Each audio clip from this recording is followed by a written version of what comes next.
ดีเจลุดมาหนูลูกเนาะไปสร้างลินเนาะแล้วญาติกันสู้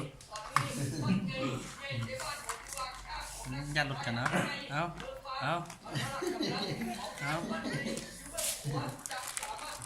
ยืนเอาญาติกันสู้ยืนนะยืนเลยมันแล้วพอซื้อให้ติมคันหนึ่งนะเงินหมดเนี่ยซื้อมา2 คันก่อนยืน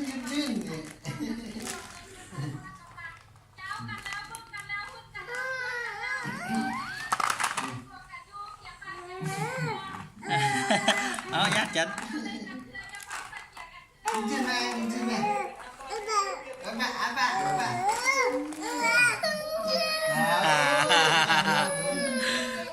ญาติลุดกัน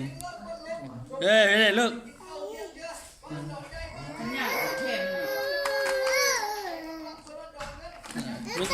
ญาติเคียงญาติคองใช่ไหมแม่นแพ่น้อง